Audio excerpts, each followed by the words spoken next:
This is Tom Goolsby, and welcome to MasteringLaw.com, the podcast dedicated to attorneys out there who are mastering the business of practicing law. Today's episode, Killer Client Intake.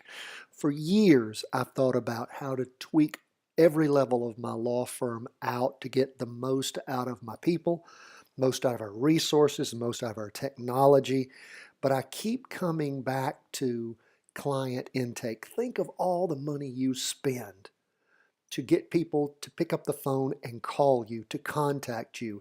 And then what happens? I find firm after firm after firm drops the ball at that point. Why? Because they don't train their people on killer client intake from the get-go. How do most phone calls go? And I'm looking here at my notes. This is the way they go. I need to speak to Mr. Goolsby. Is he in? No, he's on the phone. He's in court. He's with a client. I've got a situation. Well, I tell you what, can I put you on his voicemail? That is not the way you want your phone calls to come into your office. But check. Most attorneys' offices, that's exactly what happens. And it's the last thing you want to have happen. What you want to have happen is your folks answer the phone from the beginning with the entire response being, how can I help you? I'm here to help you. What's your problem? You've got a grand opportunity for your staff at the beginning of any conversation when they pick the phone up to help, because the person calling you is calling you because they need help. They're considering using your firm. And the real question is, how do you set up procedures to cinch that deal from the very first time they hear a pleasant voice on your side of the line? Your staff could just take a message. They could send it to your voicemail. They could get a number so you can call them back, or they can do this. They can pre-sell the caller on you and your firm. Why wouldn't you want them to do that? Why wouldn't you want them to sell you at the very beginning? Here's the way the pre-sell ought to go. Goolsby Law Firm, this is Linda. How can I help you? I need to speak with Mr. Goolsby. I'm sorry, he's in court. Why do I say in court? It depends. Most of the time, people expect a lawyer to be in court, and that's an acceptable excuse. So he's in court right now. I can text him with your contact information. He'll call you back as soon as he's free. Tell me what your situation is, instead of, does he know what this is about? Is this a criminal or personal injury matter? Blah, blah, blah, blah, blah. Let me get rid of you as soon as I can. Now, if you train your staff, they understand that if folks aren't walking in the door, they're not getting a paycheck at the end of next week, okay? So it is, again, imperative, and we'll talk more toward the end of this podcast about how imperative it is that you make sure that your staff is trained. But from the beginning, here's sort of a checklist. The caller needs to be welcomed. They need to hear a friendly, caring voice. Welcome. Number 2, an introduction. This is the Goolsby Law Firm. This is Linda. How can I help you? From the beginning, define the initial need of the person. What's your situation, hon? What can I help you with? Tell me what's going on. Get their name. Delay the transfer. Don't just transfer them right to voicemail. Don't just get a name and a telephone number. Mr. Goolsby will call you back when he can find time to call you. No, they're the number one most important person in their world, and they should immediately be the number one most important person in your firm's world. So delay the transfer and dig deeper. I'm his paralegal. I'm his legal assistant. Tell me what's going on. How can I help? Tell me about your situation. And then, and only then, can you even make a decision about transferring someone potentially to voicemail or taking a message and letting them go. And even then, there's more that can be done. Now, if it's clearly outside the realm of what you do, I only do 2 things, personal injury and criminal defense. If somebody calls with a family law problem, I do not want to talk to them. Almost never. I have no reason to talk to them. I want to get them referred to a friend of mine that I trust that handles family law matters, that does the same thing back to me with criminal referrals. And that's something we're going to talk about in a later podcast. If you don't have set up a referral network with other attorneys who refer back to you and you refer to them, That's something you've got to get set up. But your people need to have that list of attorneys to refer to. And also, they also have to be trained, and we'll talk about this again in a later podcast, to then follow up and let that attorney's office know that person's been referred over. So if for some reason, though, it's a friend of yours and they feel like you probably want to refer them, then sure, they can delay that referral and you can follow up later. But if it is a case where you can help, it's time that your staff locked in that caller right now, because guess what? You're probably not the only attorney's office they're calling. They're going to get on the phone. If you're not available and you're in court, you're on another call, you're in a meeting, you're in a deposition, what are they going to do? They're going to be dialing for attorneys, and you don't want them to go away from you. So how do you stop that? Well, that's where your staff engages in conversation. Hey, did you know that Mr. Goolsby's an expert? Depending now what your state rules are, maybe you are an expert in criminal defense, or maybe you specialize in that. Maybe you concentrate your practice in that area. Mr. Goolsby has concentrated his practice in criminal defense for the last 25 years. He's handled thousands of DWI cases. In fact, he was a senator. Did you know that? He wrote a lot of these laws. He understands how these things work better than anybody. What do you know about him? And again, no matter what the answer is on that, unless they're like your brother, they need to continue to build you up, telling truthful, wonderful things about you. And in that caller's mind, locking them in, the best thing they did when they woke up this morning was pick up the telephone and call your office. They need to reach out and make a real personal, passionate connection with that caller. They need to expound on your abilities, your expertise, your enthusiasm, your love of your craft and your clients. The expertise of an attorney is paramount to somebody that's looking to hire you. And also, they need to find everything they can about the potential client. Find out everything. Tell me about this. Okay, you've been charged with a DWI. What did you blow? Have you had any prior DWIs? When did you get out of jail? Who came and picked you up?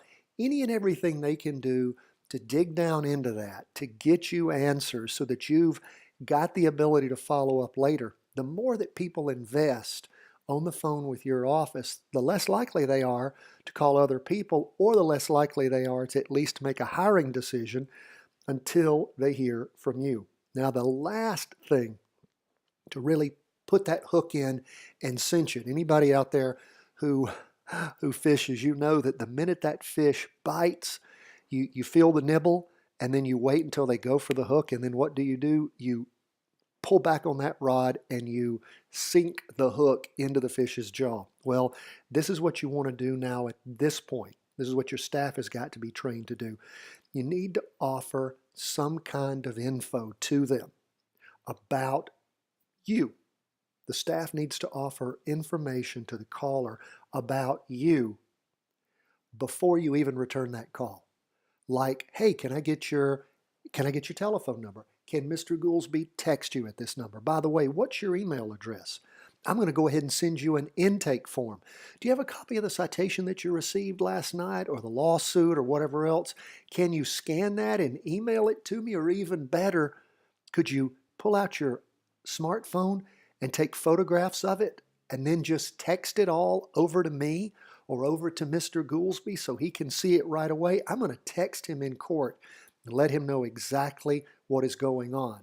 Now, just about no matter how busy I am, unless I am literally in a trial at the time, I get a text on a good case coming in potentially from my staff. I'm going to find 5 minutes to call that person back, and this is incumbent upon you to at least touch base as soon as possible. Maybe you can't do a full 20-minute interview over the telephone, but you can pick up the phone and call them back and say, hey, I got the citation, I got the lawsuit that you texted to me, I've been reading this. When's a good time I can call you back a little later and follow up? And I do have a couple of things I need you to do in the meantime. Anything that you and or your staff can do to engage people is important. Let's get back to what else your staff can do besides sending an intake form.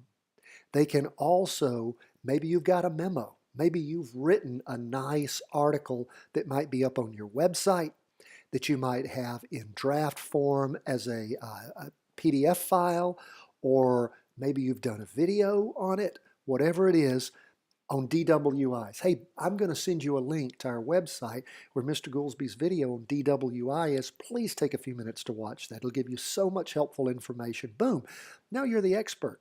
They've gotten on their phone your DWI video. They've watched it. They've seen you in action. They think you hang the moon. Boom. You've locked them in. You can also send a link, like I said, to an article, to a blog on your website. In addition to the video, maybe you've got some kind of article that you can actually send them a PDF file. Do that. You also want to make sure that your staff follows up. And again, this is something I like to have happen. If you've got standard times where you're available for an appointment, not that you're necessarily going to keep it, when you qualify that person later, and you have to do that, whether or not they can actually pay you and whether or not they're somebody that you actually want to bring in. Maybe you got somebody that's just batshit crazy. You talk to on the phone, you realize they're too much trouble. You don't want them. You can always cancel the appointment, but go ahead and get your staff to lock them in with an appointment. The way it works at my office, I have orders to my staff that when people call, immediately set them up with the nearest available appointment starting at 3 in the afternoon. 3, then we have appointments at 3:30, 4, 4:30. Then I go back to 2:30, and then I go back to 2 o'clock. So in other words, I'd prefer to have later appointments rather than earlier. But if we fill them all up, that's a great problem to have. Now, all you want to make sure that you're doing here is being interactive. This is your staff. Caring, helpful, reassuring, in addition to convincing them that you are the top choice, best ever for that potential client. Because you've got to do that right out of the gate. Or you can wait. You can wait until you get a chance to call them back, but they may have already made a decision to hire another attorney. Now, why would you do it any other way? Really, why? Well, there's no good reason why. In fact, what you ought to be doing is training your staff over and over again. Now, you're going to hear the minute when you launch any kind of program like this, there's going to be pushback, I guarantee you. You're going to hear that it takes up too much time. I'm uncomfortable. I don't know these people. I'm not really an actor. It's not helpful. It's wasteful. I'm telling you, ask them, and in their heart of hearts, unless they're going to just bald-faced lie to you, if you were in trouble and you were trying to choose one lawyer over another, how would it be to call 10 firms and to get, he's not here, he's in court, he's on vacation, he's in a deposition, she's not available, she's not come in yet. I mean, can you imagine that answer? He's not come in yet. It's 10:30 in the morning. Sounds like your lawyer sleeps late. Well, that is not the kind of answer you want to have, but I guarantee you, you don't believe me? Pick up the phone tomorrow about 10 o'clock and start calling lawyers' offices, asking for them, saying you're a client. You will find probably 1 out of 5 saying, oh, he's not in yet. Like, he's not in at 10:30 in the morning. What does he do? Does he sleep late every day? Is he drunk the night before? That is the quality of so many phone calls.